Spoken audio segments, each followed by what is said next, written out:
Hey Cheyenne, how are you? Hi, I'm great. Thanks for coming on. Of course. I'm so excited. Me too. So what does it mean for you to be a Vietnamese today? For me today, it just really means like the roots of where my parents came from because they were the immigrants that came to America. I was actually born in California. And I grew up in like a predominantly Asian neighborhood, but I also still was like 50% Viet and 50% white. So I always kind of had this like outside influence of white culture. And in like second grade, I hated my name, like Cheyenne. It's not like an Emily or a Hannah. Yeah. And I felt like I had like kind of like an identity crisis. I was like, Mom, I don't like my name. I want to be called Emily. Like I wanted to Americanize Yeah. myself in like second grade, But but I grew up with like, a predominantly Asian neighborhood. So it also grounded me where I knew like this is my roots and this is my culture. And the people around me are also supportive. So I think I'm really grateful to be surrounded by a lot of people who are just like me. wait, Cheyenne is not a Vietnamese name, right? It's not, but it made me feel different, Hmm. if that makes sense. Yeah, totally makes sense. Where did your mom and dad get that inspiration from? My mom is like really inspired by Native Americans and she really loves like their work ethic and the culture. And she would had like this huge book about Native Americans. And when she was pregnant with me, she was like, I love the name Cheyenne for her because she loved the Oh, way the tribe acted, how they used every single piece of like, the animals that they would kill. They wouldn't waste any resources. She just really liked how sustainable they were. that is a very cool story. Yeah, I never knew that about your name. I thought it Yeah. was might have been like a Vietnamese, two Vietnamese names put together, and then it just phonetically sound like Cheyenne. Oh, that would have been pretty cool. My mom's name is Anne, so some people. Oh, put that together. Mhm. Yeah. So I've known you for a lot of a majority part of your life. You're a little kid when you started acting because I know your uncle Stefan. What? How old were you when you started acting? I started acting when I was 7/8. I was in second grade. A lot of things happened in second grade for me. That's when my mom started taking me to LA for auditions. Okay, But I started musical theater when I was in kindergarten. And that's what kind of branched me out to go to LA to the second grade. your mom started taking you to LA based on your request or based on like she just felt the urge to kind of bring you up there? Oh, it was my urge, definitely. If she had a choice to not have an actress daughter, I think she'd kind of take it. But ever since I watched like Disney Channel with my brothers after school, I would see Hannah Montana and point at the TV and I'd be like, Mom, like I want to be Hannah Montana, I want to be her. But I had no idea that was acting. I thought that was real life, to be honest. Like when I was like in kindergarten, preschool, I thought TV was real life at the time. I just like looked at it and I was like I want to do that. And she was like, oh gosh, I don't want to take her to LA. Like, we're in Orange County. Like, this is a far drive and it's like a lot of time. And she was like, okay, well, you need to learn how to read first because I don't want to read your scripts. Wow. Uh-huh. So then I was like, okay, I'm determined to be Hannah Montana. Whatever she's doing, I want to do that. So then I was really blessed to go to a kindergarten private school at the time. But first, through now, I've gone to public school, but specifically kindergarten, I went to a private school. So at the age of 4, they taught me how to read. So then I started reading Diary of a Wimpy Kid, my very Mhm. first chapter book. I read the whole thing through and through, and I showed my mom. I was like, Mom, I read this book. I can read now. And so then that's when she was like, okay, maybe I should put her into something. So this is at 5 years old. You read The Diary of a Wimpy Kid. Like 4 or 5. I'm a year below everybody else in my class because I barely made like that cutoff date for your birthday. So I was 4 in kindergarten, 4 or Okay. 5. So then, how did she figure out where to take you? So you get like your Monday envelopes home with like all these newsletters. So there's this thing called My Art. And it's this musical theater program where they do plays where one season they'll do Snoopy and Woodstock, and then the next season they'll do Peter Pan or Alice in Wonderland. So my mom saw that and she was like, oh, well, maybe this is like a good way to see if, I'm into it, because at the time I was really shy. I had no friends. I didn't like talking to kids my age. I mean, I was okay at home. I talked to my parents. I would talk to like my older relatives, but the friends at my school, I didn't really have any. So she kind of saw it as like an outlook, maybe like me meeting new kids my age and stuff. So that was also another thing about myself. So many artists like comedians, you find that they're very introverted and they don't really hang out and socialize much. You think it's kind of weird, right? Because you are in a business that you have to deal with people constantly. You're kind of like showing the world your energy, but then you don't want to be a part of interaction. Comedians, actors, many times we find out that they're very introverted people, other than producers or writers are very quiet and to themselves. Actors and comedians, but what's unique, not unique, but what's interesting about your situation is like how early on that trait was there, but then you wanted to develop into this weird, like not weird, but this journey into becoming Hannah Montana. Well, Hannah, being wanting to become Hannah Montana is the weird part. Yeah. Yeah, and like I think it's really ironic because she lived this double life.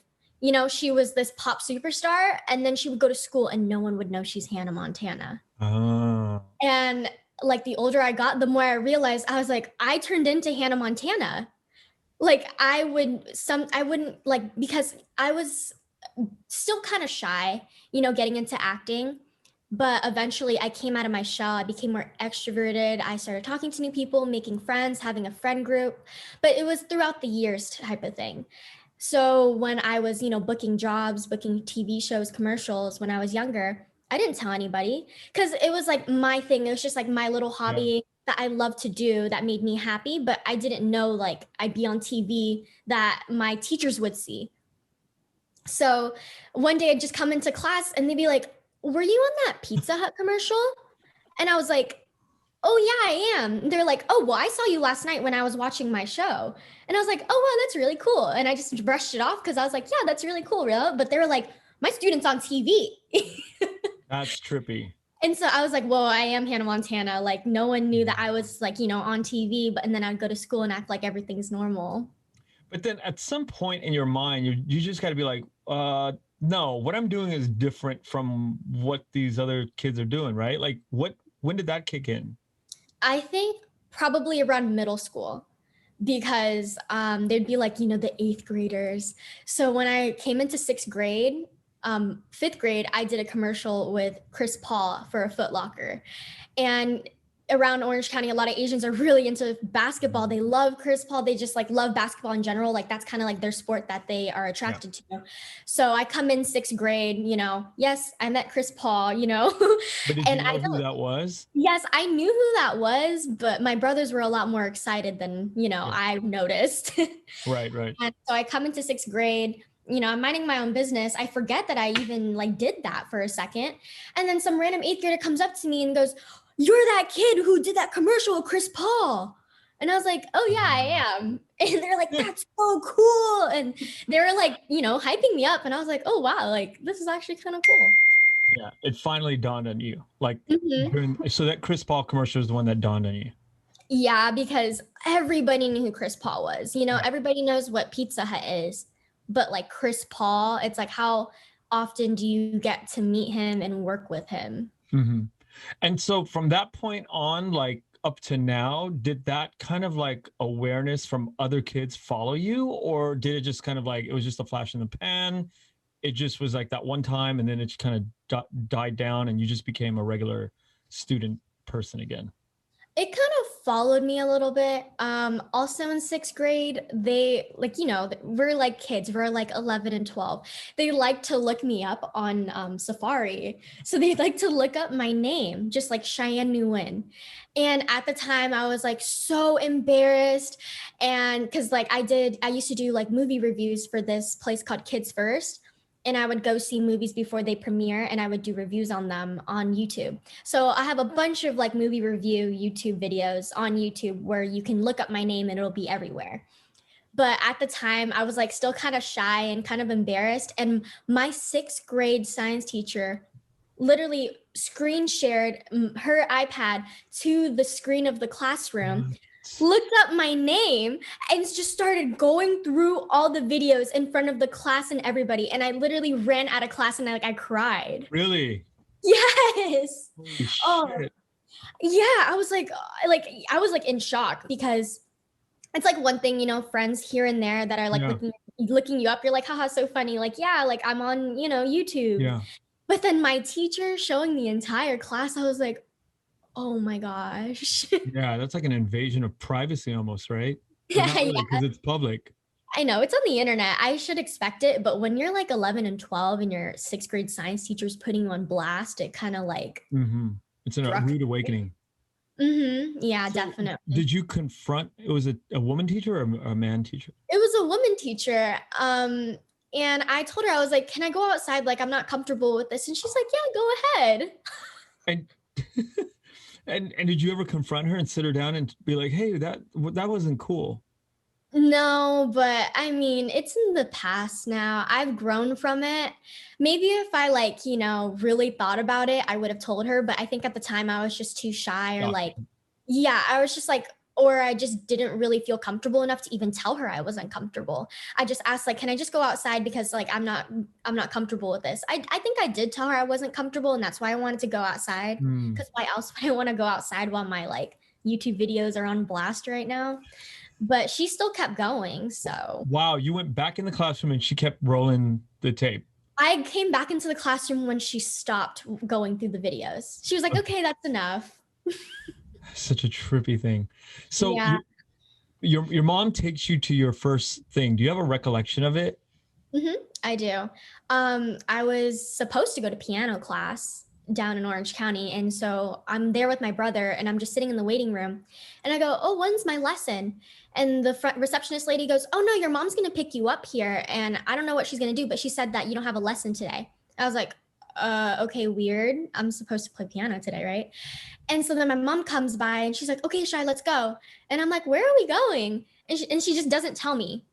And so we're like on the way to LA, but have no idea because I've honestly don't remember a drive to LA. So this is like foreign like land going up through the freeways, the 405's like, what the? And then we go and see this lady who gives me this like Fisher Price commercial script. And she's like, can you say these for me? And then I say the lines and I guess I killed it. And the lady was like, wow, like she's really great and stuff. And the mom's like, okay, like I'll think about enrolling her into the classes that you guys offer. And so then my mom enrolled me to the classes. They were acting and modeling classes where they would have agents come in and like be like scouters type of thing. So we'd have like a showcase every 3 to 6 months with agents coming in Yeah. where we would do monologues in front of them or like a little model walk fashion show type of thing. And so that's how I built and got like little agents here and there and started slowly getting into it by going to those acting classes every Saturday and then doing those showcases and then slowly auditioning. Hmm. But it was a gradual transition into like the more big game, real stuff. Now, when you say gradual, this was by design from the program, from the John Kaka program, or is it by design from your mom and saying, hey, we're going to take this slow? Was it thought out to go slow?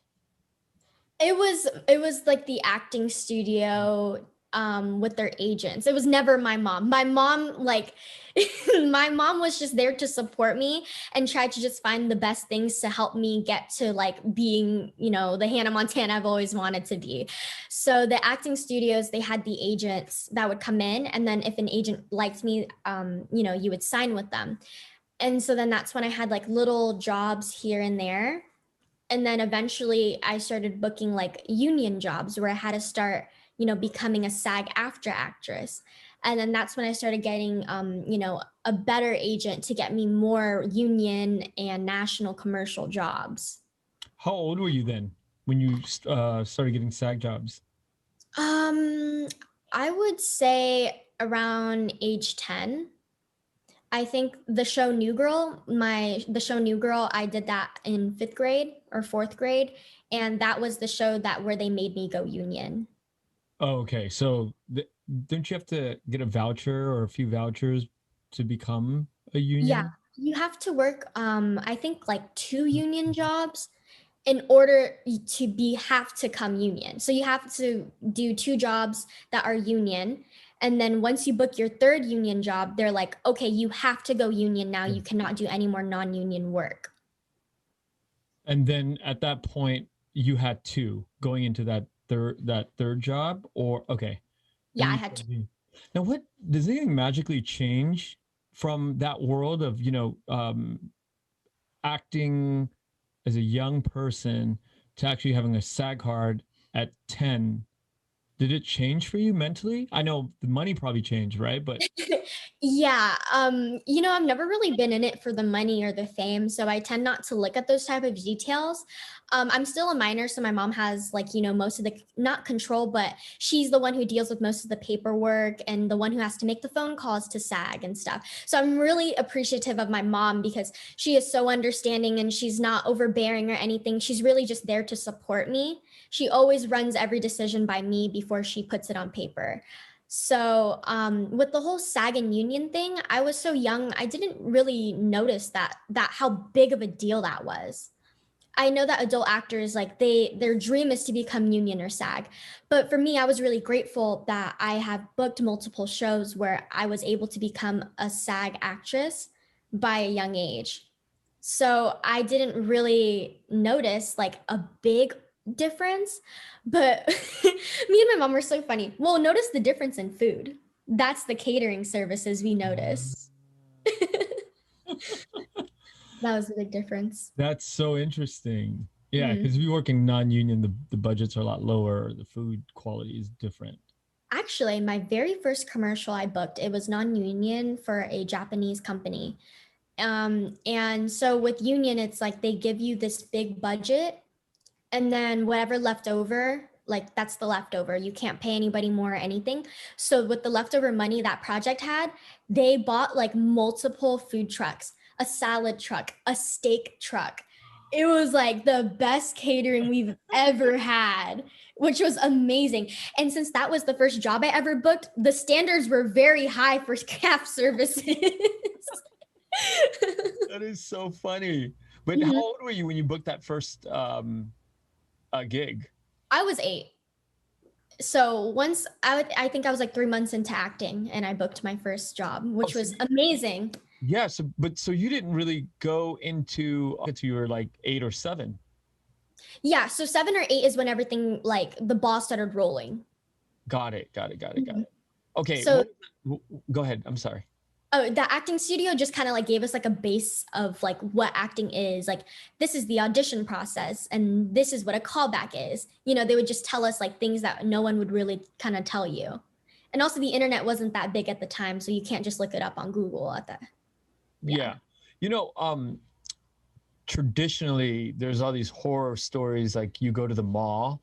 Back in the day, people go to the mall and there's somebody who will flag you down. They'll, oh, you look like you could model. They'll give you a card, and then you call the number. You know what I'm talking about, right? Yeah, that happened to me before. Okay, can you tell me about that? Because I've heard about it and I wanted to ask you, like, okay, well, what is the difference between that experience and like those people versus the legit people where you can actually go and actually make something of yourself? Yeah. I was already in acting when a mall scout scouted me. So the acting studio that I was a part of was not a scam at all. They actually helped amazing and they did not promise that I'd be on a Disney Channel show or anything. They never ever did that and they never made us pay ridiculous amounts of money the way these mall scams do.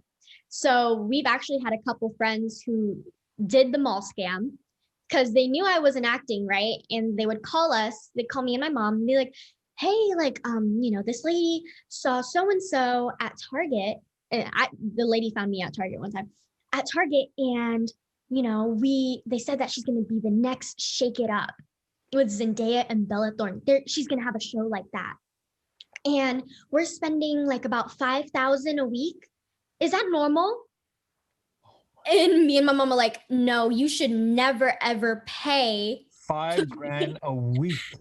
Yeah, it was like a ridiculous amount of money. What? Mhm. Yeah, it was insane. And we're like, no, you should never ever pay. For us, we only paid for the acting classes, and it was a very reasonable amount, no more than like 300, I think. And so like that's when, you know, the acting class is okay. That's when you know it's legit. They're not charging you $1,000. But they thought that was normal. They're like, doesn't everybody do this? How else did they get on the show? Wow. Wow. How And did we you? warned them. We told them, we're like, don't do it. You're not Yeah. supposed to spend money like that. You're never ever supposed to spend that much money on anything. Yeah. And they were like, no, but they're promising us. And we're just like, okay, well, we told you this is what Shy did. You know, it's not like everything has to be like what I did, but it's kind of just like, this is what most of the people do. And, you know, a lot of people who have fallen into these scams never really get a show. And they don't listen to us. As much as they call us, they still don't listen to what Oh, we say. so there's like multiple people, multiple friends of your family that have gone through that? They're more of like a friend of a friend. Yeah. Yeah, but yeah, there's been multiple people who have told us. And like when I tell people I'm an actress or like I'm acting, they go, "Oh, my friend is in that stuff too." Like they go to this workshop and they kind of explain just like the same mall scam. And I feel so bad, but you know, I try to tell them, but that's the best I can do. You know, it speaks to the vanity of human beings, right? Mm-hmm. You hear of these stories back in the day, you know, the director walked by and, you know, we were at the Third Street Promenade. The director caught, you know, my eyes and, you know, pulled me out of the crowd. And, you know, I became, you know, famous because, you know, a casting agent pulled me out of the crowd and walking at the beach. And then so people have this sort of like this myth that that is a possibility that you can walk inside of a mall or Target and get discovered, and then that whole 5,000 a week or whatever that perpetuates from this sort of like this vanity standpoint, right? You're like you're so wanting the fame for your child or whatever that you're willing to pay that crazy amount of money. And in actuality, what you're saying is, it's no different than just paying for piano lessons, No, yeah, exactly. right? That's exactly how it should be. You pay for piano lessons, $300 a month or a week or whatever. You go in, they teach you how to do it, and they bring agents in. And if you get selected or whatever, they pick you up. And it's a very simple thing. It is, but you know, they tend to overcomplicate it. They listen to all the other mall scams because the amount of people that fall into it, you think like, oh, since these many people have done it, it's normal. That's fine. But it's really not. No. But do you think that anything substantial actually does come from the mall scam? Like, you can't drag somebody for like all that money for months and months and months and not have anything come of it. I mean, do you think that fake producers come on to the thing? How does this really Or they perpetuate have itself? like you know, like oddball Disney stars come in. Like oh, this guy from Kickin' It who played this character is coming in to see if we have what it takes. Or it's like, you know, it's really like random. Or I mean, they'll probably go in a few auditions. I don't know exactly like those people's situations with the scams, but I know that they go on a few auditions, but eventually they tend to just break and then stop doing those mall scams because they don't have like that passion or drive anymore, or they think it's too hard, or they just kind of like, you know, drift away from it, and then they eventually just stop doing that scam and stop acting in general. What has kept you going through all these years? I mean, there couldn't be like, you know, you working constantly in the early years, right? It's far and few between. But what kept you going? I think what kept me going is just that I loved it. And like ever since I was young, like my vision was always that like I would book a series regular or some breakout role, and acting would be what I would be doing for the rest of my life. Like that is like what has always been in my vision. But the older I get, you know, I'm booking a little less, or auditions start to come a little slower. I start auditioning against 20-year-olds who are playing teenager roles. It gets a little harder. So that's when I started, you know, I always thought about a plan B. I always thought like, if I never have this big breakout role, if I never book a series regular where I'm working every day, that I have to be homeschooled or something, I'm going to go to college but still act. And that's exactly what I am doing right now as a high school senior who I'm graduating like, you know, 2021 this year. I've You, also applied to colleges and, but everybody asks like, how come you don't apply up north or out of state? And I'm like, no, LA is my home. I want to be everywhere around LA. yeah, you have to stay local, right? In case there's well, there will be auditions, right? And you just stay close to the where the work is. Hmm. Um, Plan B, it it's college, but is it the theater like drama in college, or is it like accounting Yeah, in college? that's yeah. A lot of people ask why I don't major in acting or film or theater.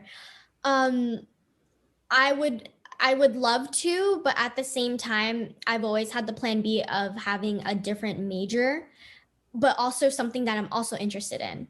So I would still love to do acting while I'm in college. So in college, I'd like to major in journalism and communications or public relations. I'd love to get into the field of broadcast journalism, which kind of mixes my best of both worlds Yeah. because broadcast journalism has a hint of acting, but also it has like the writing aspect that I love of it. So even though I'm not majoring in acting, I'm doing something that's somewhat related where I can get into the same business, but a different career path, if that makes sense. Yeah, it makes sense.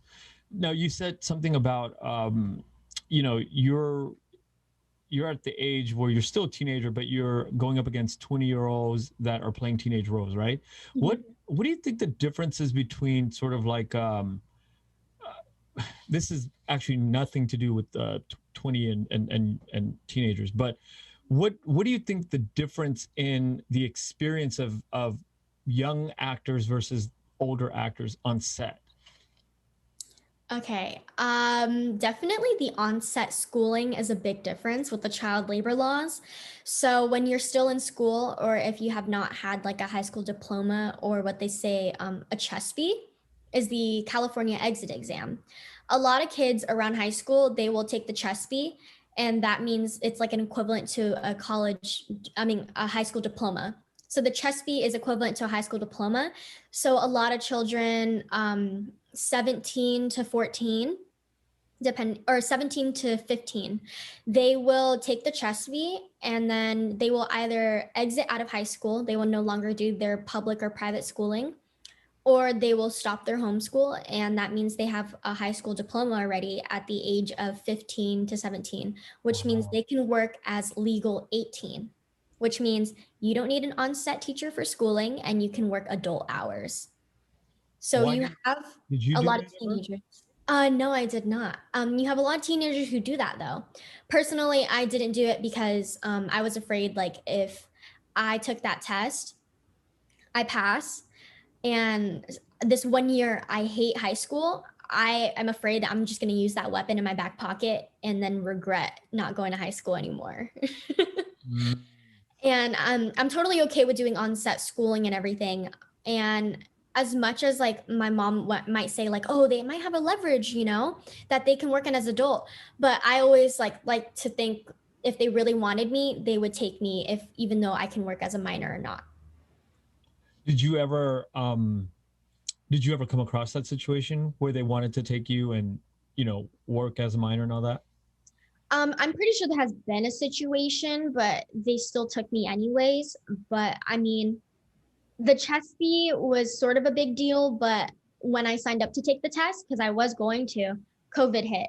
So that was my sign of saying, okay, it's not meant for me. I don't want this test in my back pocket type of thing. Because that's like a major advantage in my opinion. I mean, in my head, just thinking about it logically. Like if Mhm. I was 15, I would take the chess if I knew I could pass, so I don't have to go to school ever again, right? Yeah. So that's where my Hannah Montana factor comes in again, where so I go to a public high school and I tried to go to every homecoming, every dance, every high school activity I can do, because in the back of my mind, it was always, what if you book that series regular? What if you book that feature film and you have to stop school? What if you'll never Right. get those memories or chances to Again. have a normal high school experience again? So that's why I didn't want to leave high school if I didn't have to. Looking back, do you think that was the right decision? I think so. Even though you would pass the CHESP exit exam, you don't have to use it and you don't have to go, okay, since I passed it, you need to stop high school. It's more of just like you can use it when you want to, like, but once you turn that test in, you can never go back to your high school type Oh, of thing. really? Yeah. So say I pass it. I'm 15. I'm a sophomore in high school. I passed the Chesapeake exit exam, and I don't turn it into my school. I can still stay at my school. I can be normal. Go to school like normal.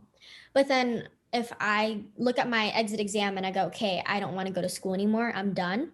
Once I turn it in, I can never reverse it. I can never go back to my high school again because I'm done. Oh, wow. Really interesting rules. Mm-hmm. But if you did, in fact, go through with it, right? Yeah. And you passed, but you didn't turn it in. Is it still a legal pass that says, oh, well, I passed it, but I didn't turn it in, and you would still get off the hook without having to be homeschooled on set? Or I it has to be like you have to legally turn it in officially to make it like count so you don't have to go to school on set? Yeah, I think that was one of my major factors of why I didn't want to take it. I think you have to turn it in, but there's probably some type of loophole. I'm not exactly sure because I never went through with it or tried to, cheat the system or anything. Yeah. So I don't know the exact details of like how turning it in or on your work permit or anything like that. I wish I had the answers, but I don't because I never actually went through with it and, knew the little details I can get through. Now you just talked about like not missing homecoming, and you have this whole sort of universe, this friends at school, right? But you Mhm. probably also have like friends out of school in the business, right? Yes. Is there a difference between sort of the maturity level of friends on the outside and friends on the inside? Major difference. Not maturity wise. I think my friends are very mature. I kind of attract who I am. But with the acting friends or LA friends that I have, it's really different. I think how they say like, oh, everybody in LA is fake or blah blah blah. But I think that my acting friends are very true to themselves and they're very grounded, but at the same time, like you'll be friends with somebody that you worked on a job with years ago. You'll semi keep in touch, but then, once they turn big or things like that, they start acting a little different. They stop responding to your texts. They stop, telling you little details and things like that.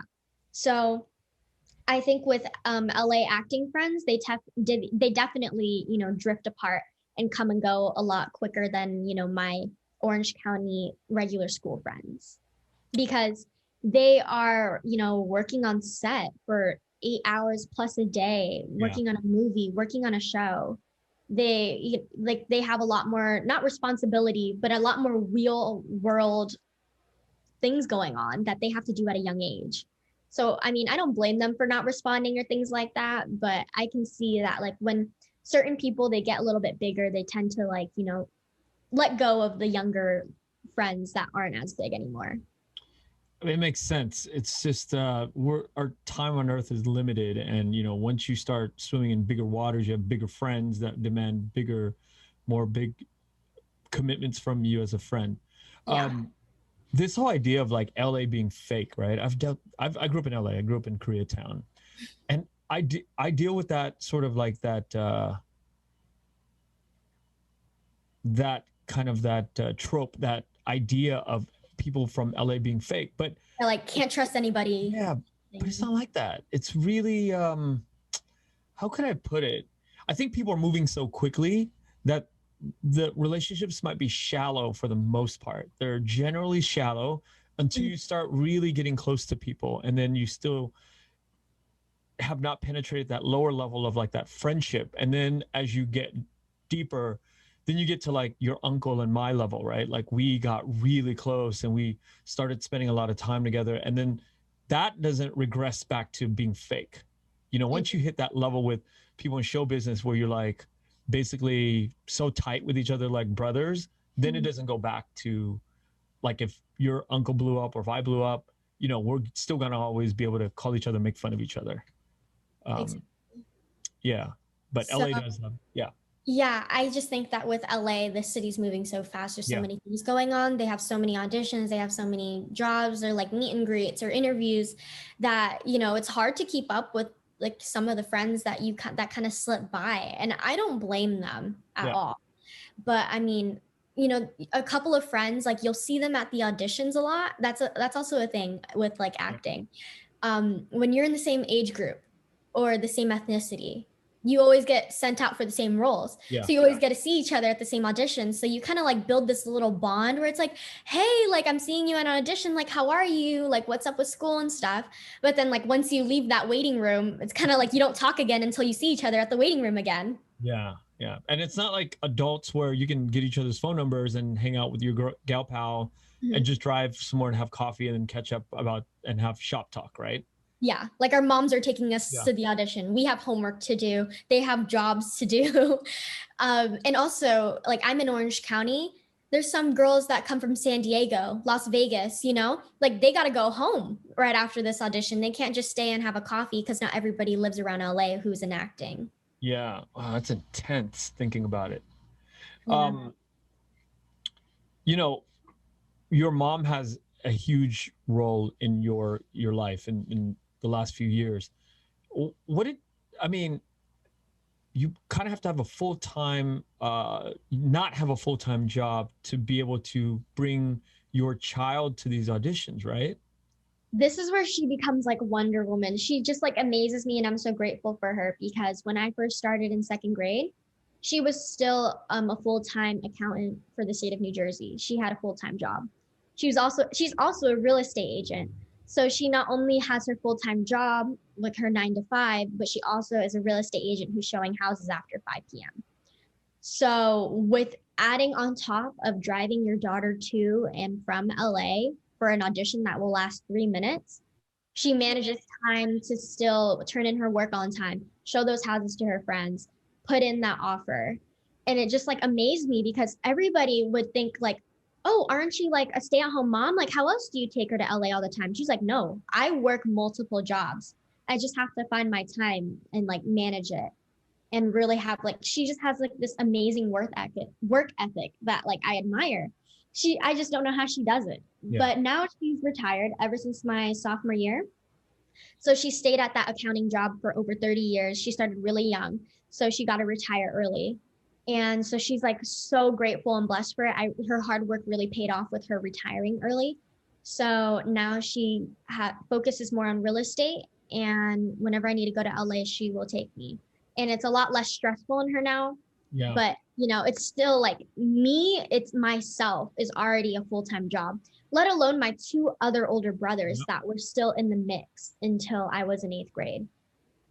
Now, I'm gonna ask a personal question between you and your mom, but you can say, hey, that's like, or you can just figure out a way to answer. But okay, so when you start young, right? Like Mhm. 7, 8, 9 years old, you start getting paid and all of that. You're probably not old enough to kind of think about like the way the money works, right? But then Yeah. is there a time where like the switch goes off and you're just like, how much is mom making? How much am I making? Do you guys have to sit down and have a conversation about, hey mom, how much are you making off me? And like, is there an official time where you guys both sit down and go, hey, let's talk about money? I think that we have little conversations here and there, but I know my mom does not take any of my money. My mom only she manages my finances. She's an accountant. She like knows how to do the taxes. She knows how to like run a corporation with all these little nitty gritty like details that only accountants or people with taxes know.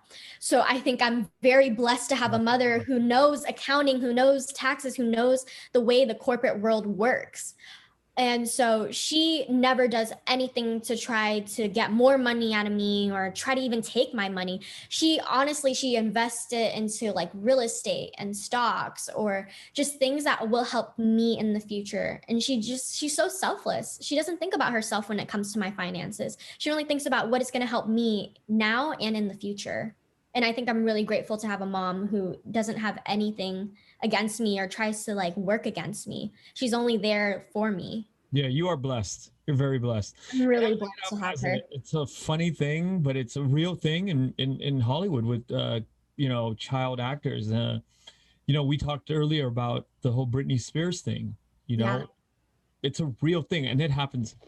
I'm sure it happens a lot. I mean, I think people like you and your mother, the relationship that you have is very rare, actually. It is. I'm just so grateful and blessed. I don't know. I wouldn't even be in acting.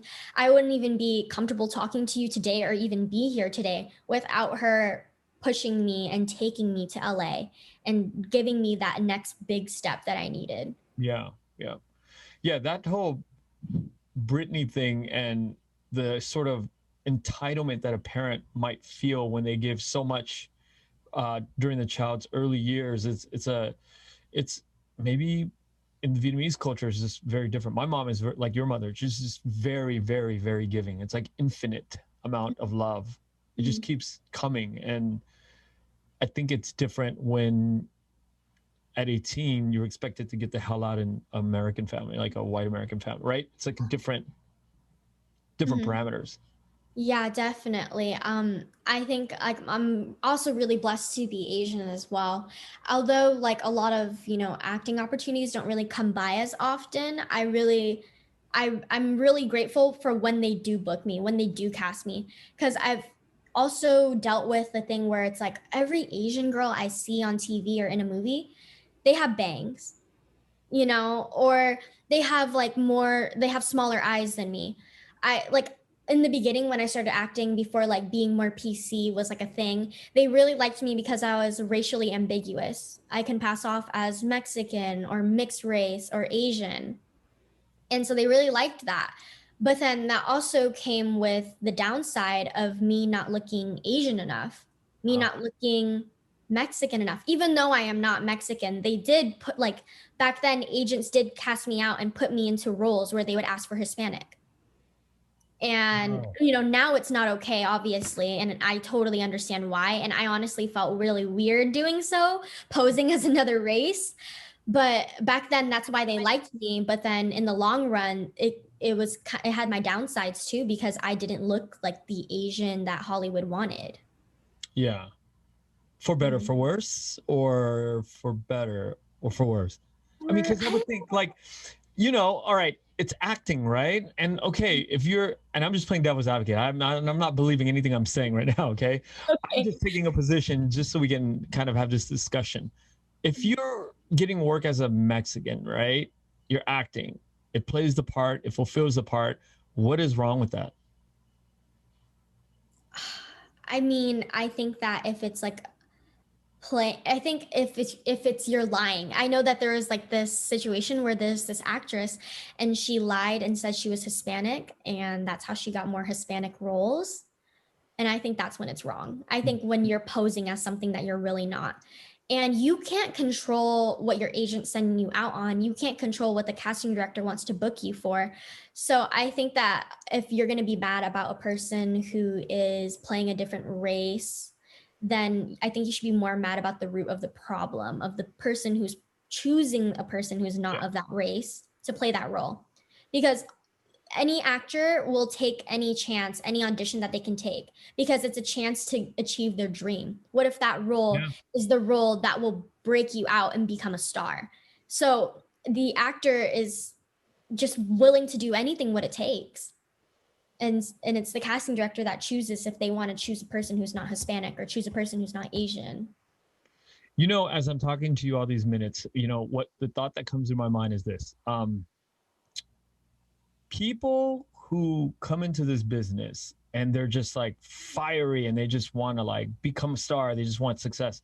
Those people crash and burn very quickly, right? It's Yeah, and it's the longevity of it's people who sort of like take a very like craftswoman approach where you're here to get better every day and then you let the dice roll, right? Is that sort of your mentality? Yeah, I think that also happens more in adults, I would say. Um Mm, I'm really grateful to come to the business when I was younger where I'm not self-conscious. I don't think, "Oh, how does my hair yeah. look?" or "Are my eyes big enough You to just play grew this into it. Asian role?" Yeah, I grew into it. And the older I got, the more I noticed the subtle racism that I was going through. But at that time, I was just doing me. Yeah. I just was acting like me. I was having fun. I wasn't thinking about, I wonder what this person in front of me is thinking right now, even though this person might determine and make or break my future type of thing. I was never thinking like that. I was just going to the casting room and just doing me and doing my performance, doing my acting, and I was just in my zone. I was in my element. I was not thinking about outside factors. Oh, did they like that line? Oh, I should have said it differently that time. Wait a minute. So do you do that now? Do you think about are you more self-conscious now? I think that I'm definitely a little bit more self-conscious, but since I always went into acting and I never cared about what people thought or anything, I think from an outside, like, oh, I wonder if that girl likes my outfit. Like, I don't think that way. But when I go into a casting room, I'll be a little bit more nervous than I was when I was younger, Mm. but I would still keep the same mentality, like, you're good enough. Like, as long as you try your best, that is enough. Like, you've done enough. That's the best you can do. It's okay. And if it's meant to be, it'll be meant to be. Yeah, because there's so many factors about how you're picked, right? From Mhm. the director is looking for a certain, I don't mean skin color, but they're looking for like it's a palette, and there's so many things about the paint Yep. texture that they're looking for, and just because you're not a green one, you the red one, and then they're just picking from a palette to fit whatever their vision is, right? Yeah. I think it's also great that I'm blessed to have booked a job every year. Even though it might just be one job that one year, I'm still blessed to just have like a consistent, like ongoing role where like I might feel down a couple days, a couple auditions, but then once I book that one role, it just reminds me like all that hard work Mhm. was really worth it because look where I am again today. So it might be hard for other people who haven't been booking roles or anything, how they can just be beaten down and start getting a lot more self-conscious, start overthinking a lot more. It's like, how come I haven't booked anything in years? Like, what am I doing wrong? But it might be something they do, but at the same time, all these Yeah. casting directors, directors, and producers have this specific Yep. vision in their mind that it's not you, Mhm. it's just their vision that you don't fit yet. And you can't see it; it's in their head, Yep. or it's on their producing team, and they talk about certain things. And I've sat on that side before too. I've sat in the casting side with the directors, and you know, after somebody comes up, you all turn to each other and you're like, "That's the person. That's the Yes. one." It's You the know, vision. it's the vision. Yeah, and there's no rhyme or there's really no rhyme or reason. You some people and then you ask them, how much training or schooling they've had in acting. Zero. It's just the feel. It's just the Yeah. vibe.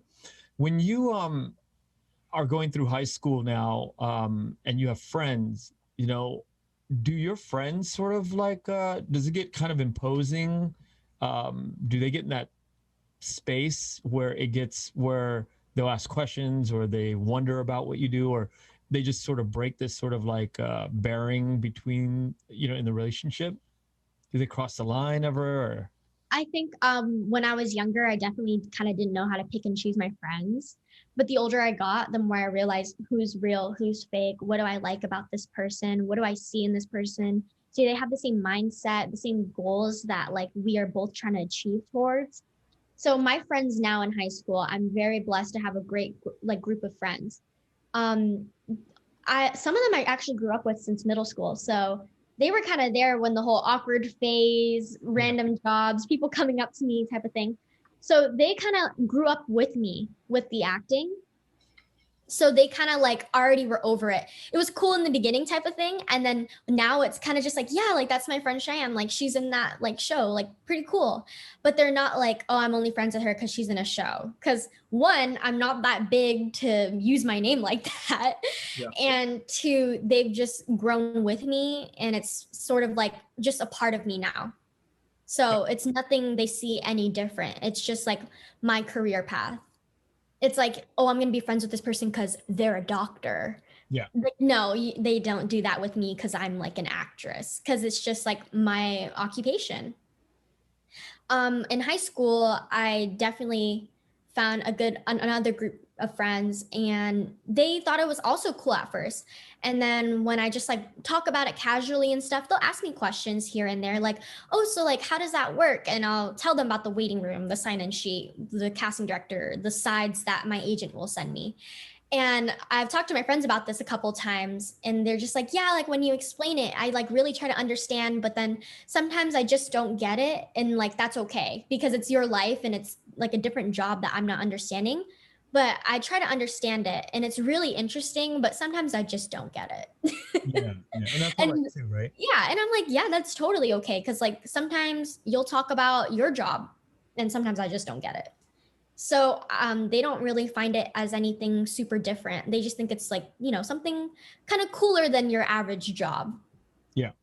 You talked about earlier about you know, getting big, right? Your name getting big. Is that a product of the more you audition, the bigger you get, or not that many auditions are happening, so you just try to go to every one of them? Like, is it a volume game? Like, the more you go, the more you'll grow, or is it there's only a limited amount of spaces and seats for the game, and you just try to get in where you fit in? I think it's kind of both. I think in the beginning, when I got a bunch of auditions, it was kind of just like, I never thought about getting big. I just really just wanted a series regular or a feature film to just work consistently. Because most of the jobs that I book, I only work 1 to 5 days. But my dream is to work every single day, you know? And so that's like my personal definition of getting big, where I'm getting big, like growing with myself and working as much as I want, if that makes That sense. makes sense.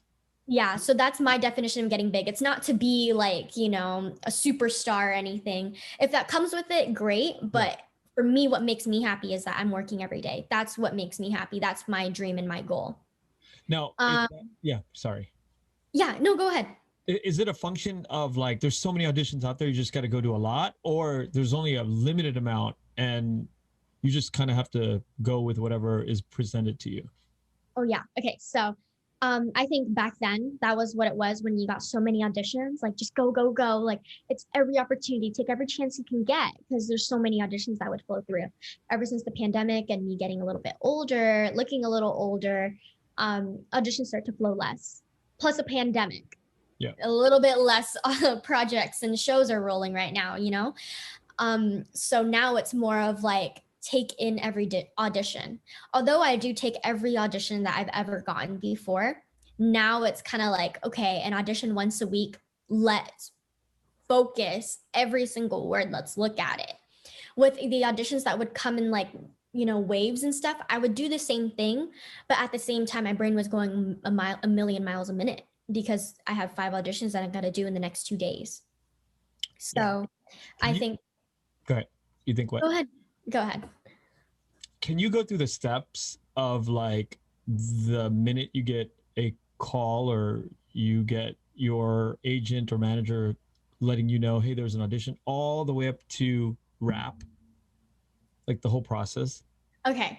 I think with theatrical like shows and movies, um, there's different there's a different process for each role. So you have a series regular, your reoccurring star, your guest star, and your co-star. So there's 4 different processes for those 4 different roles. So would you want to go through the series regular one, the recurring role, the guest star, or the co-star process? Because they're both kind of similar, but the series regular goes through a lot more steps. Then the recurring goes through maybe 2/3 of those steps. Guest stars and co-stars would go through 1/3 of the steps that a series regular star would have to go through. I had no idea. You're Mm-hmm. telling me that all of those categories have a different audition, a different selection process? Yeah, so kind of. So everybody goes through an audition. Okay. All those four type of positions, they all go through one audition.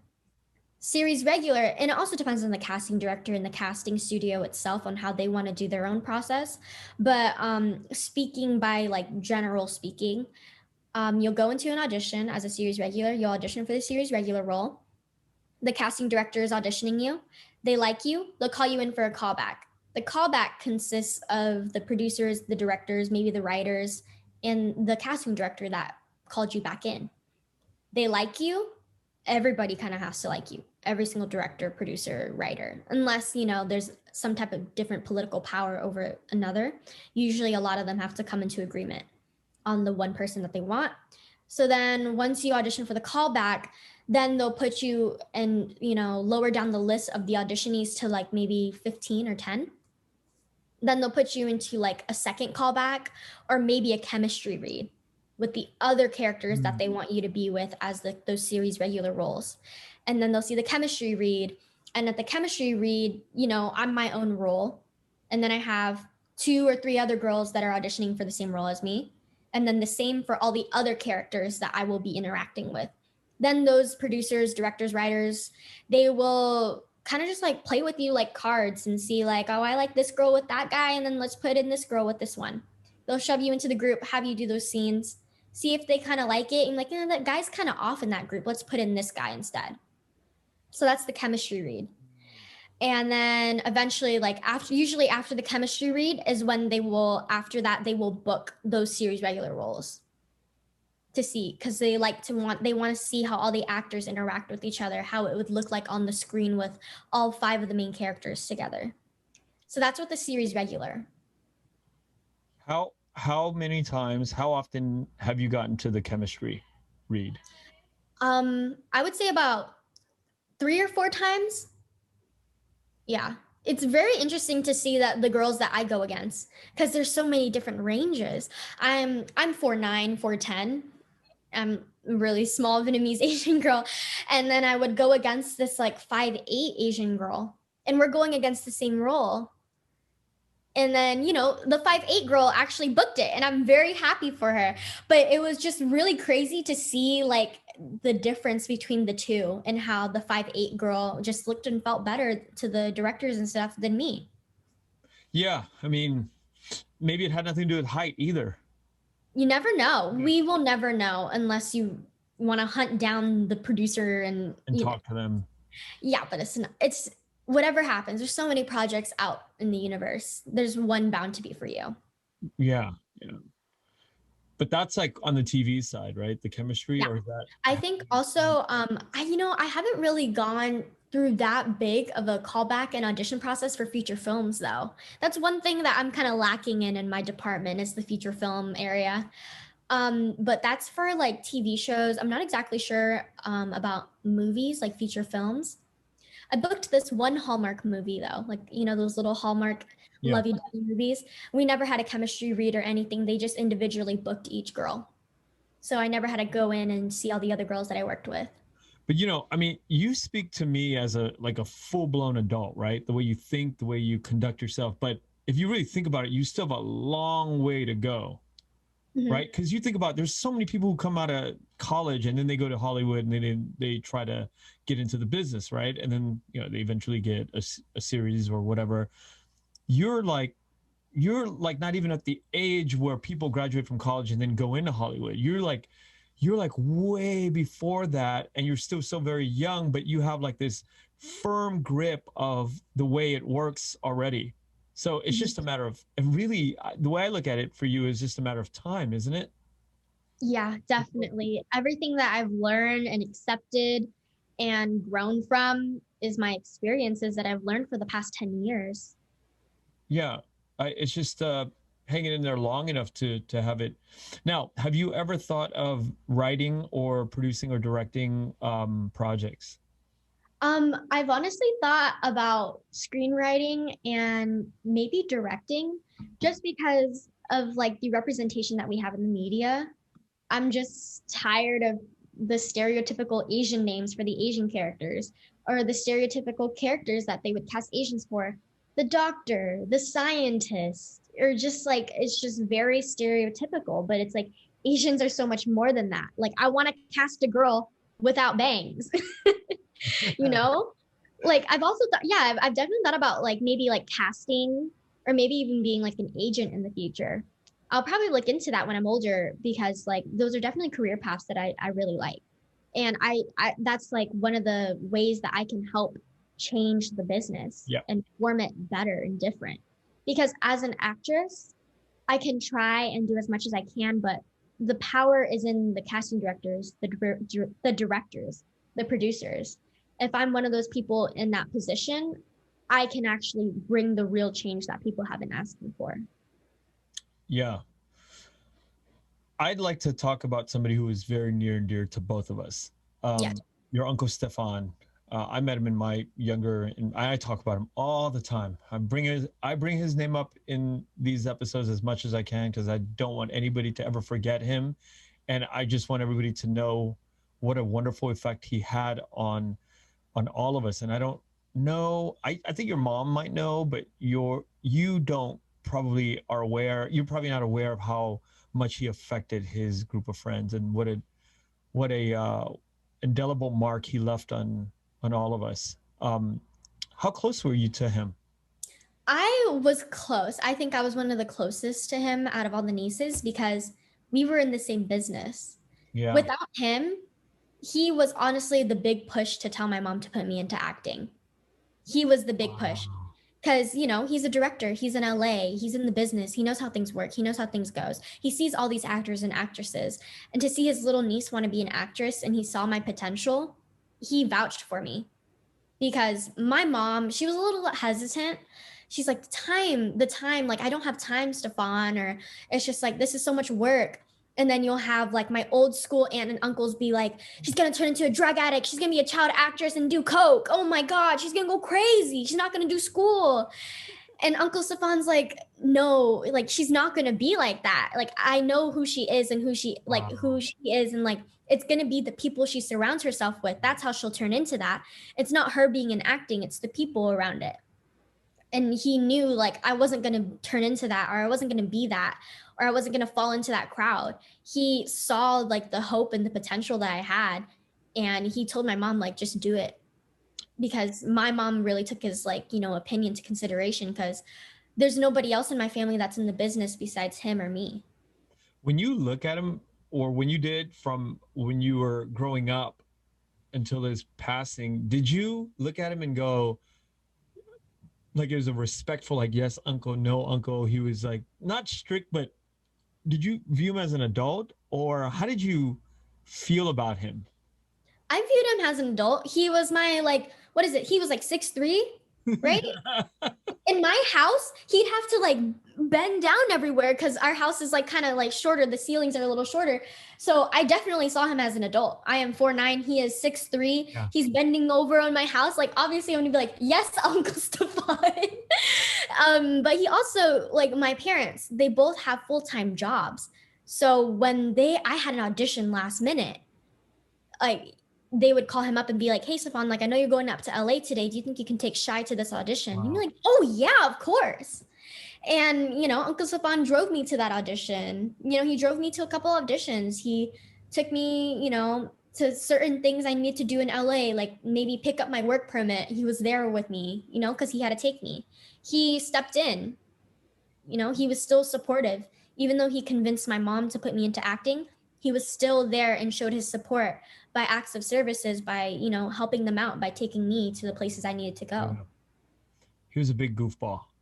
He was. I mean, I see all my uncles with respect and as them as an adult, but Uncle Stefan was definitely, the uncle that like he just kind of understood what I was going through compared to any other uncle that I had, because he's in it too. He knows. Special guy. Very Mhm. special guy. He and I went up to Big Bear one Christmas, and we were supposed to go on a writing trip. It was just me and him. We go up on a Friday, leave on a Sunday, and we're supposed to like write this script that we had been talking about. Um, and we get there, and I'm like trying to bust out my laptop and work, and then he's like, "No, man, let's." And then there was like this TV show that he just got hooked into in the hotel room, and he just watched the whole show the whole weekend, and we did no work. No, I love it. I think that's probably where I get it from, where it's like when you get like those bursts of motivation, it'll happen. Yeah, But when you're just not feeling it, you just gotta go with what you want to do, and the inspiration will just come to you when it needs to. that's totally him. He was like, man, let's just watch TV. And we drank like cheap wine, and this was Big Bear. I So definitely think that's where I get like my chillax, yeah, like it's all chillax. right. Because my parents, they're not uptight, but they're very like, Go you gotta getters. be on time, you gotta be early, you gotta do this, you can't do that, like you need to do this now. But then I'm like, relax, like it will happen, I'll do it, it's just right now is not the time. And I think that's where Uncle Stefan's influence really hit me. He was definitely that kind of guy. Always like it was on a different time. I was late. You know, He's on always island time. say it again. He's on island time. Yeah, total island time and big smoker. Mm-hmm. Yeah. Yeah, I was telling my mom because like I was like, I'm a night owl. I get really like inspired or productive at night. It was like almost 1 a.m. and I was like really hyper at the time. I had like a bunch of energy. And my mom goes like, "You're crazy." And I go, "Well, what art have you met an artist who isn't Yeah. crazy? Have you met an artist who's normal? If I was normal, I don't think I'd have this personality." Yeah, it's very true. Your uncle was definitely an artist. Every step of the way. And he brought everybody together. You know, he did. He brought everybody together from the early days. He just included everybody, just pulled everybody up, you know, Yeah. producing credits, you know, writing credits and guys to work the cameras. He brought all of his friends that became somebody in the industry later on. You know, in Vietnam, he knows everybody, he knew everybody, and we lost an amazing human being. What they say is that legends die young. Yeah. So I mean, it's really heartbreaking how he was taken away so fast. And like sometimes I still cry about it today because like when I'm on set, I feel him. Yeah. Like whenever I book a job, I'm like, he's watching after Yeah. me. Like Yeah. he did this. Yeah. But also like I think what really inspired me too is that, you know, he's an artist. When I went to Vietnam and I visited this orphan that I sponsor for like her school supplies and her food, because I've always felt empathy, and if I have the privilege to help other people, I'm going to do it. So I went to Vietnam to go meet her, and Uncle Stefan really just showed me that like you can make art out of anything.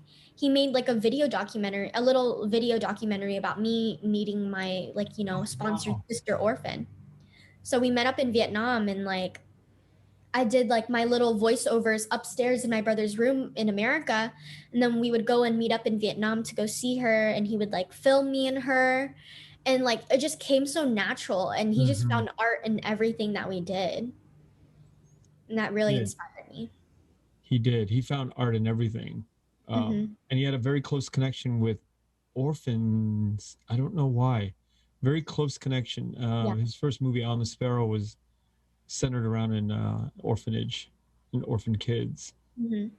I think like, you know, growing up without, you know, his father figure and stuff, and then my grandma having to work hard to support 8 kids. Yeah. Well, he kind of felt like an orphan, I can say, you know, it's like, you know, he's kind of alone.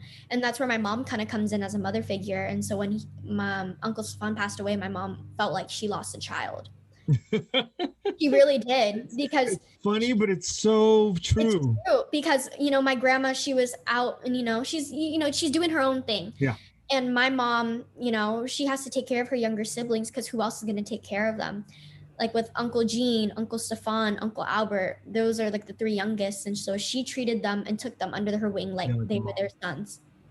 And so losing Stefan hit her hard because that was basically her son. Yeah, I don't mean to laugh, but I laugh because I know your mom and how funny she is and how she truly treated Stefan like Stefan was her son, not a younger brother. Yeah. And Stefan was older than I am, and she, you know, she treated him It's crazy. And I think it's also really funny, like speaking of Uncle Stefan again, you know, and Uncle Albert too.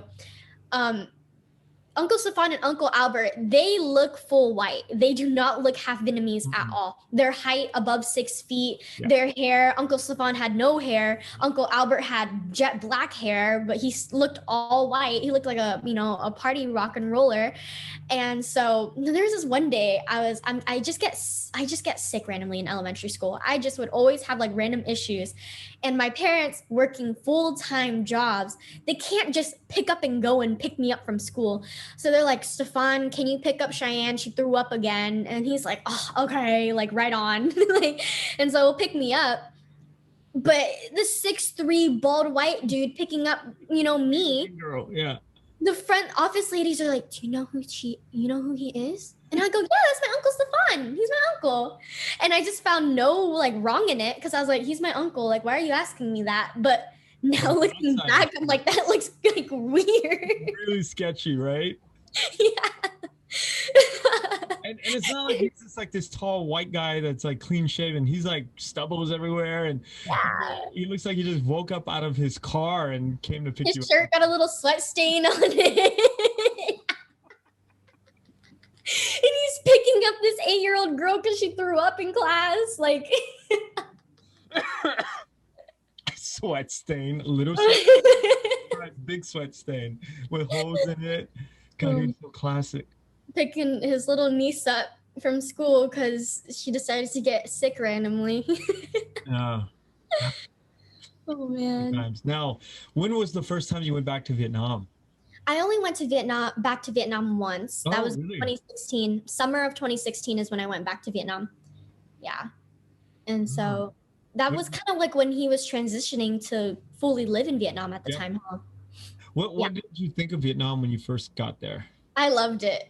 I absolutely loved it. I Mhm. loved the food, the fruits, the people, not the nicest, but my family was so welcoming and nice, and just like seeing the people that my parents have always talked about from like their childhood, or when they went back to Vietnam around 1995 Yeah. for about a year or two, because my mom, like, she was training people at KPMG on how to accountant and stuff.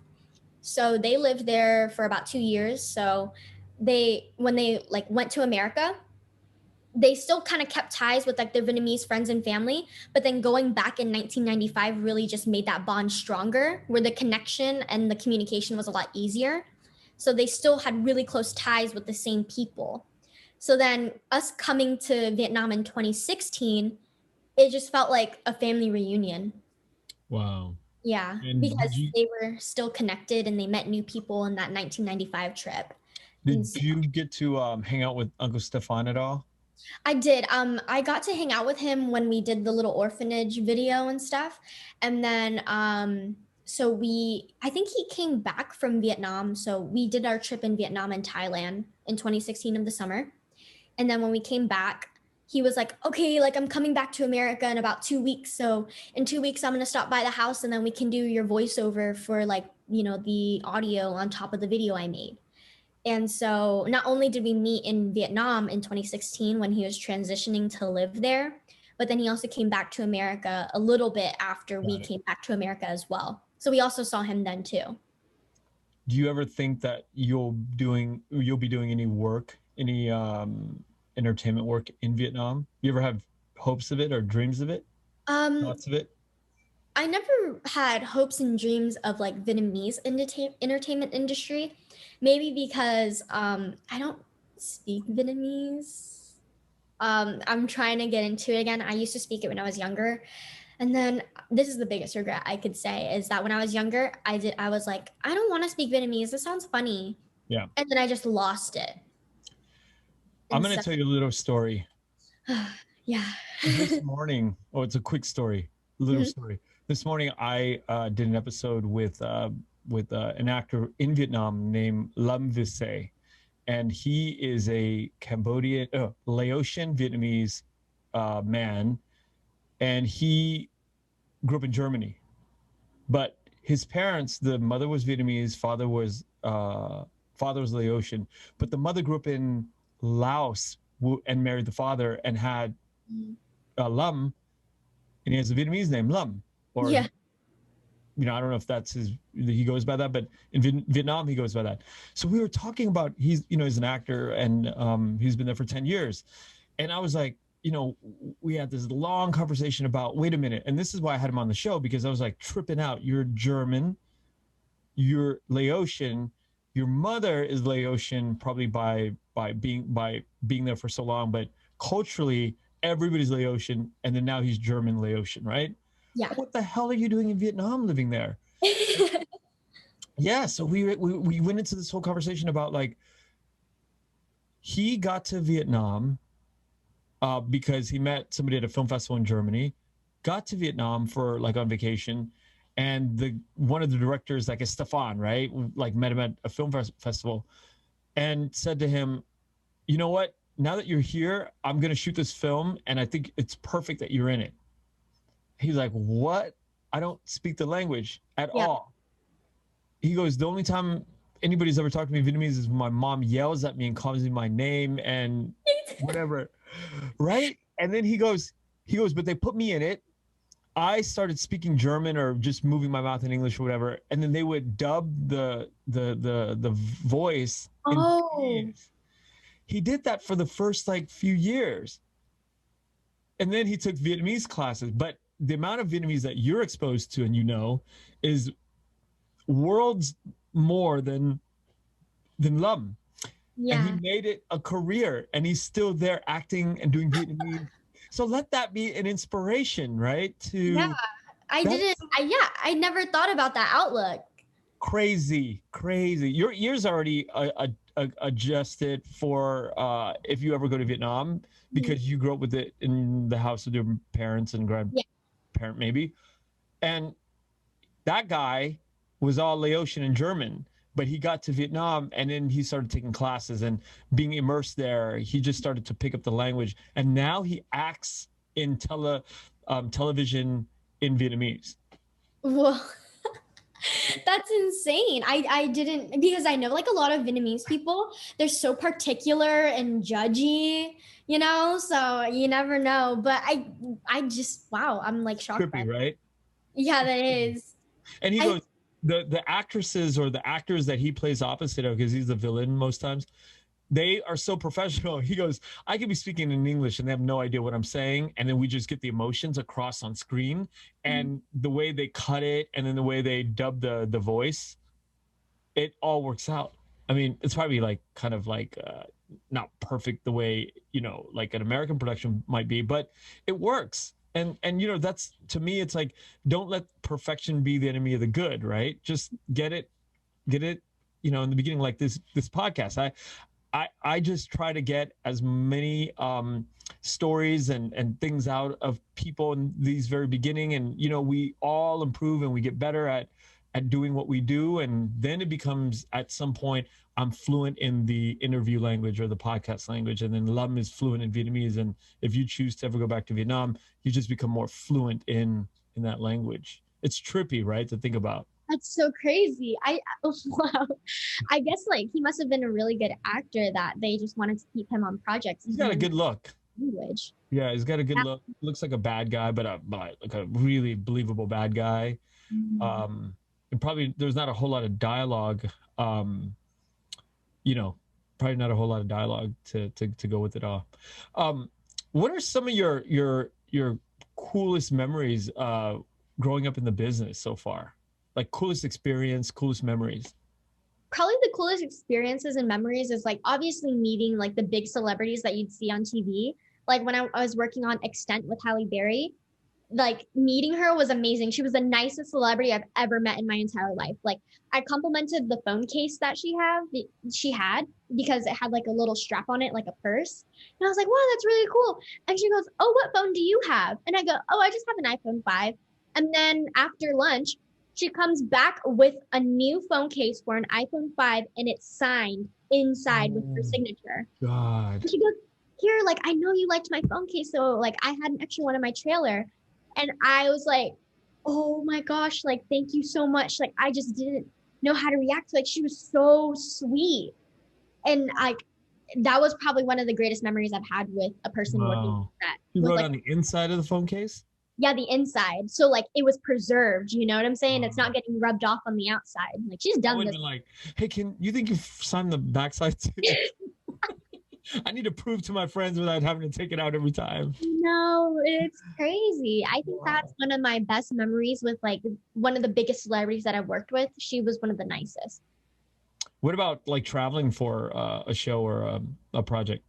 I've actually never traveled out of state for a project. I've definitely auditioned for many roles where they're like, oh, filmed in Canada, filmed in Boston. But the furthest I've done was like that Hallmark movie I was talking about. Yeah. They filmed in like Simi Valley type of area. So then it was like a consistent job. So I had to stay there every day. So I had to like book a hotel room for like a month. And sometimes I would come home on the weekends when I had my days off. But I was basically living in like a hotel in Simi Valley. Yeah. Yeah.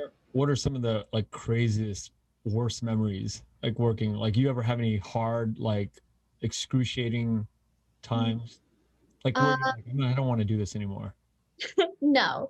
I think like me knowing that acting was for me is that I never really had like the I don't Mm. want to do this anymore. I'm done. I give up. Like I've always had a drive. I've always had a passion for it. No matter how many times I wouldn't get a call back, an audition back, or get that super regular role, I still picked myself up and I was like, I'm gonna keep going. Like I want to do this and I'm determined. I will do this. So I never had a moment where I was like, I hate it, I quit, I don't want to do this anymore. I'm tired, I'm burnt out. But I've had moments in acting where I would like work with not so nice people, you would say. Um, I think a big difference with major networks like ABC and NBC versus Disney and Nickelodeon shows is that Disney and Nickelodeon shows is that you work with a lot more kids your age. And I think that the parents are probably a little bit more overpowering too, so that they make their child pretty competitive. Wow. Yeah, like the kids get a little competitive on the set, and like there's a little rivalry sometimes between like main characters, you know, and me being Really? like a guest star co-star, you kind of have to just like see it from the outside. But yeah, sometimes they get a little competitive, and you can kind of tell when they don't like each other in real life, but they do put on a good show when the cameras start rolling. What kind of rivalry stories have you seen? I've seen and also heard many of them from other Yeah. acting What friends. have you heard? Like, oh my gosh, like this girl went crazy and hated her because her other star had two more lines than her. Or like this girl feels like the camera's more on her other star than her. Like random little things like that that like they're competing against to be like the star, have more lines, have more airtime, look cuter, just things like that. It's So really random. weird. But then on like major networks like ABC, NBC, everybody's like a family, everybody works together. And I think everybody's a lot more mature. Why is that? Maybe because there's more adults on set. I think maybe it might level them out because on a like more of a kid show, there's just kids everywhere. So I guess there's bound to be competition against each other, kids your own age. Yeah. But with major network shows, they have more of like a balance between like kids and adults and teenagers.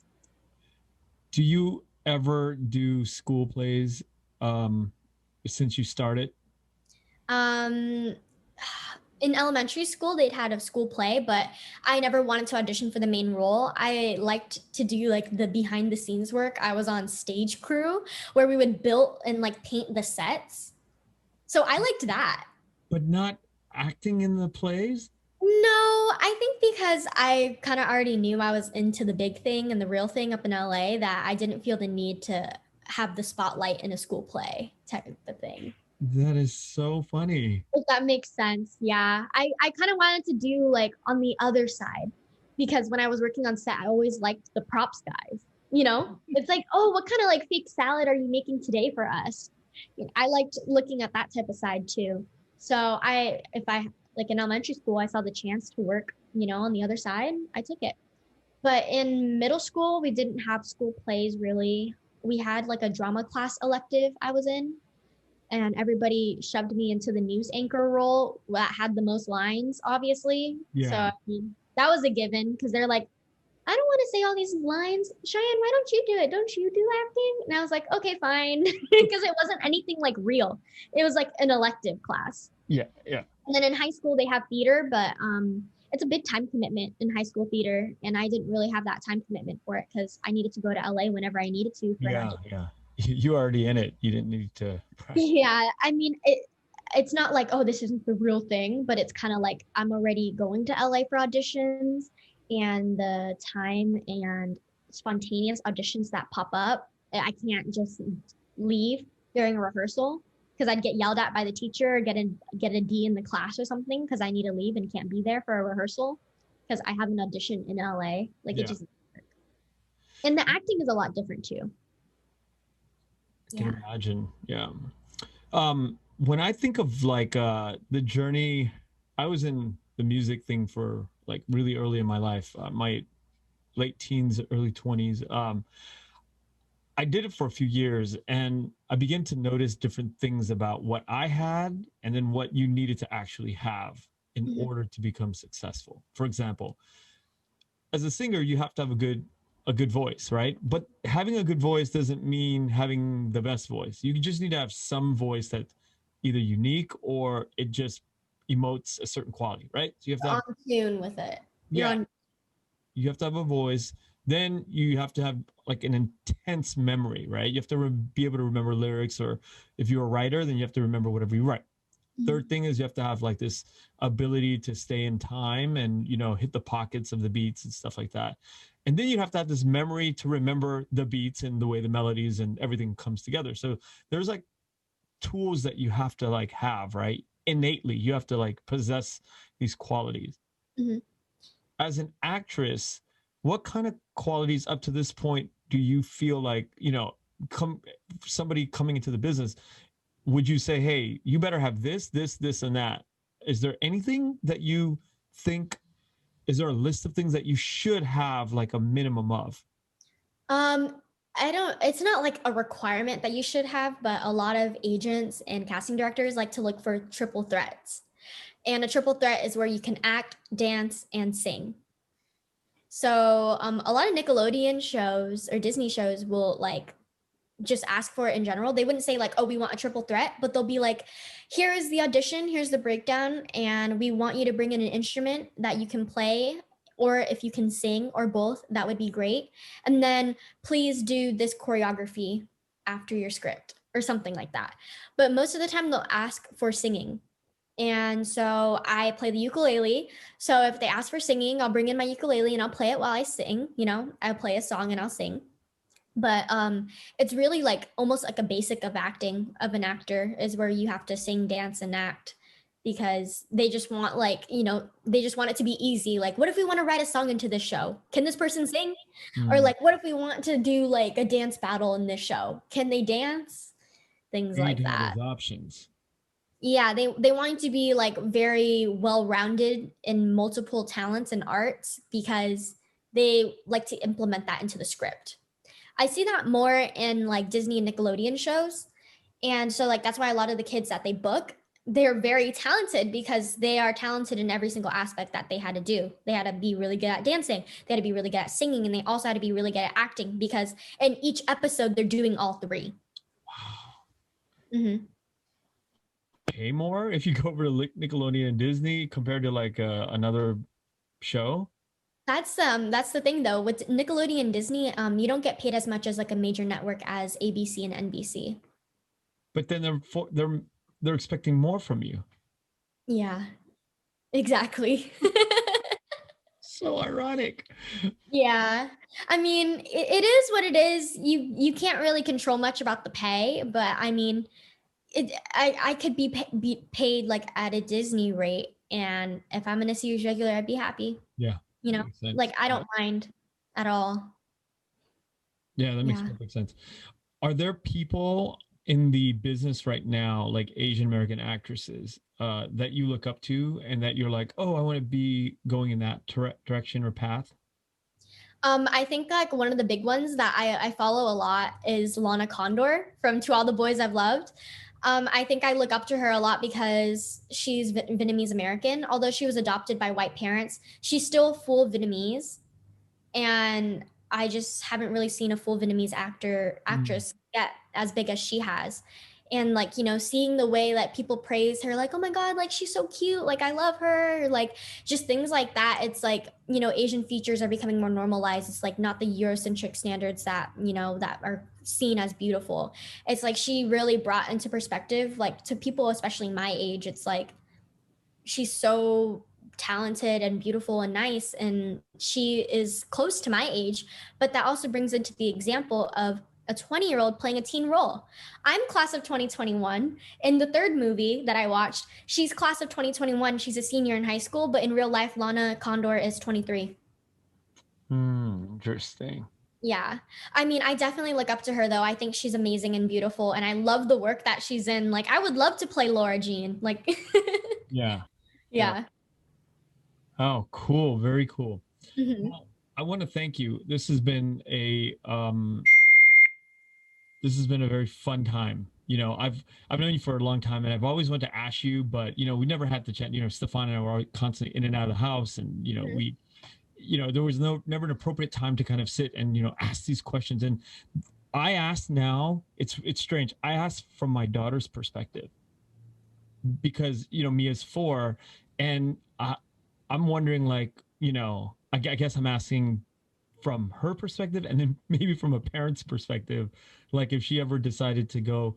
I just want options, right? I just want to be armed with like knowledge to say, Yeah. hey, like, Mia, if you want to go in that direction, here's what you kind of have to be thinking about. Or it's just putting one foot in front of the other.